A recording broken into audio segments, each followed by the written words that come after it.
Suggested that song because the bluebird of happiness is what we're talking about today, that aspect of our walk in the world that allows us to step beyond all the cloudy stuff and to find that rainbow. Thank you for that. Thank you so much for that. That place where all the troubles melt, the lemon drops melt, and it's all lovely and rosy. And I don't know about you, but my life doesn't always show up that way. Yeah? So today, no, it really doesn't. I've had that experience. But if I hold the intention to be present with that rainbow and follow those bluebirds, I think it helps me get through, navigate. That's what we've been talking about this whole month. Navigating our path. Remembering we're human beings and remembering that we have a divine assignment and seeing how do we get through our experience in the most beneficial, most loving, kindest, most awesome way possible so that we really love the life we're living. Isn't that what we're here to do? Love the life we're living? Exactly. So I was recently, we picked the topic road trip for this whole month because Glenda traveled, I traveled, a lot of you were traveling, and I went to Minneapolis, Minnesota, the mid part of the month, and we stayed in a hotel. It was my son's graduation in his master's program, and he said, "Mom, you got to take this magazine home. I think you can use it in one of your talks at Common Ground." And so I said, "Oh, okay." It's not typically what I use for talks, but I'll give it a whirl. So I realized that the happiness issue in Minnesota, right? So here we go. Are you this happy? Best ways to play like a kid. What is happiness? Who has it? And how to get it. So I thought, well, that's good. So I opened up to the main page about happiness, and this cracked me up. On page 59, do you know that you can buy a happiness app for your phone or your iPad? How about that? You can buy an app called Happier or Mood Kit or Track Your Happiness. I like this one, Happify. And then this one, this is actually an app, Simply Being. Simply Being helps us slow down, mindfully focus on the here and now, and it promotes stillness and inner peace. Well, that's what I'm going to talk about today, this idea of slowing down, quieting the mind, getting out into that sort of sloth. Don't you love those sloths that Glenda showed us? That sort of idea of taking life easy, not hurrying through, rushing to get someplace else. We talked about that a couple months ago. Always waiting to get somewhere else other than where we are. And so this idea of simply being, this invitation to be present, to get quiet, to focus on what matters, and to stop pursuing much of anything. And most of us are always pursuing happiness, aren't we, in one way or another? That was certainly my idea when I was drinking vodka 28 years ago. Thought that'd do it. Thought that'd happy me up. Yeah, there you go. But I found out that didn't work that well. So what I found out is that the faster we chase happiness, the faster we chase after something, the quicker we overlook all the pieces of it that are around us already anyhow. Isn't that the truth? When we're chasing after something, looking for it someplace else other than right where we are, we miss it. So that's what this invitation is. So then I asked myself, am I happy? Am I happy? Do I deserve to be happy? Then I thought, well, hello. Yes, I deserve to be happy. And by the way, guess what? I don't really have to deserve to be happy because happiness is my natural state. It isn't about deserving to be happy. I did a lot of reading for today, and half of what I read, people, when asked about being happy, would actually say, well, I guess I just don't deserve to be happy. I guess I just don't deserve to be happy. Well, you know what? We don't need to deserve to be happy. We just need to choose to be happy. We choose to be happy because happiness is, and when I say happy, I know that in the past sometimes people think happy is like sort of this frivolous thing. No. Happiness is not that. Happiness is this deep satisfaction, this deep sense of well-being with our walk in the world. It's this deep meaningfulness of our life journey. That's what happiness really is. Call it what you want. If you don't like the word happy, call it joy. Call it whatever you want. but I'm calling it happiness today because happiness happens if you let it. Happiness is who we are. It's a quality of the divine that is within us. We don't have to look for it. We are it. The problem is so much of life gets in the way. And then we forget that that's a quality that we have within us that we can really bring forth no matter what's going on. It's a natural experience. I like what our authors tell us. Happiness, this sense of peace, this deep satisfaction with life, it's a natural aspect of who we are. It is not a peak experience. Sometimes, we go to the happiest place on earth. Where's that? Disneyland, right. Disneyland. Happiness is not a peak experience. Happiness is who we already are. And the deal is, this is the trick. You're the key to your own happiness. The keys to the kingdom of happiness are right within you. If you lose your keys, you can't blame somebody else. Right? So it's not what happens to you, it's what you bring to your life experience that determines whether or not you are going to have a deep experience of this sense of well-being within that, whatever that thing is. So I picked this image behind me of a child blowing bubbles. To me, this is what happiness is. It comes from within. It's a natural aspect of who we are, and we allow it to then blossom into the iridescent happiness all around us. We breathe happiness. We breathe it out. We breathe it in. We are it. We are that. That's a quality of the divine. But what happens is we let all the stuff of our daily life get in the way.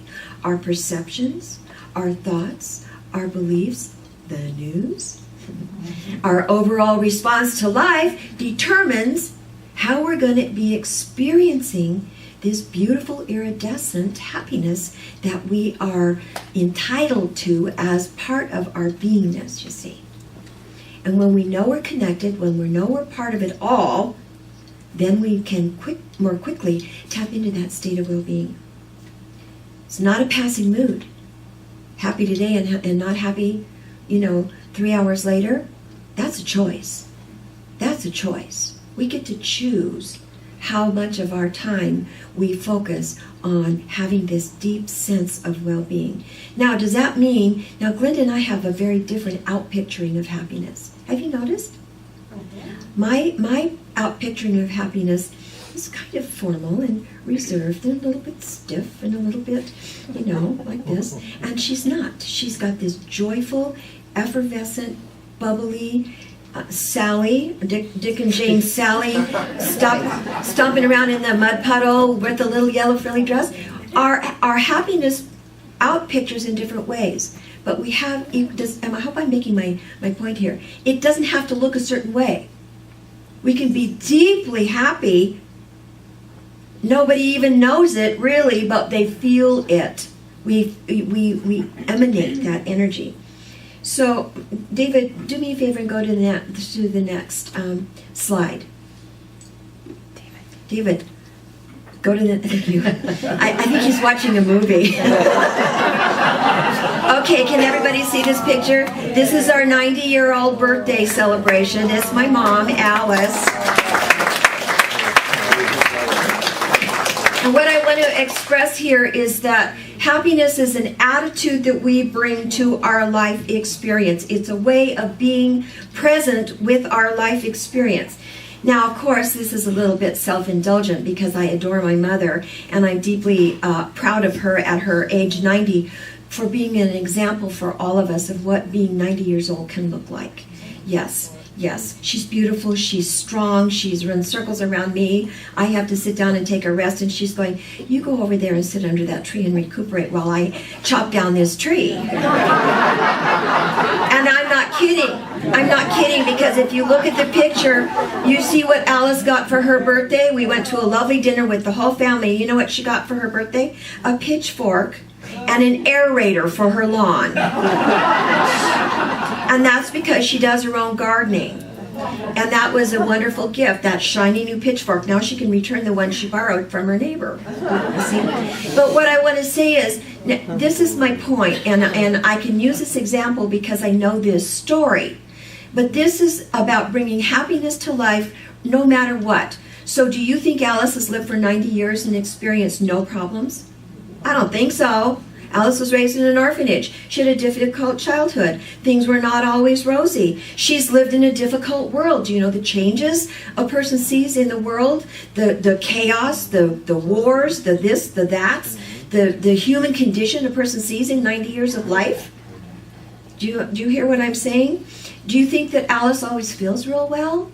Some days she says, I feel a little tippy. I feel a little tippy today. Do you think she always is feeling well, that she doesn't have aches and pains like all of us? I probably have more aches and pains than she does, but amazing. Do you think she hasn't suffered great loss and great grief in her life? Her beloved husband, her life, her soul partner died? But guess what? She brings a sense of well-being and a sense of happiness as a way of being in the world, regardless of all that stuff. This is an invitation for all of us. I don't care what you're going through. You can be joyful and happy no matter what, because you bring it with you. I like what Robert Holden says. He's got a book called Happiness Now, and he's been on Oprah a number of times. And he says, as long as you believe that it's the world, all this, that makes you happy, you leave yourself open to great disappointment and much sadness. If you're looking for it out there and you don't remember that it's an inside job and that you're to bring happiness into the world through you, through who you are, then you're going to miss it. You're going to be disappointed. You're going to be saddened. Because the key to happiness isn't what happens around you, it's who you are within that. Yes. I love what the author says. I think it's Robert Holden, actually. He says, some of us have cultivated a PhD in misery. I'm not going to ask for a show of hands, but I am going to say, okay, I thank you. You're very brave. That's because you're young. You can raise your hands. But some of us have cultivated a PhD in misery in one way or another. Relationships, money, bodies, well, I don't care, whatever it is. Haven't we created misery? You know, we think unhappiness is a permanent condition. Just the way it is. We are not willing to look beyond whatever that circumstance is. And then what happens is we get real impatient when we're with it, right? We get very impatient. This just sucks. This does not feel good. I don't like it. You know, it's going to, we awfulize everything. We're going to make it, you know, this is a permanent condition. And then what happens is we wait around to be happy. You know, someday this is going to be different. I'll be happy when. I'll be happy if. I'll be happy, you know, under certain circumstances. And we forget that life's not going to get any better than it is right now, really, where we are. And that's the truth. It can get different. The circumstances can change.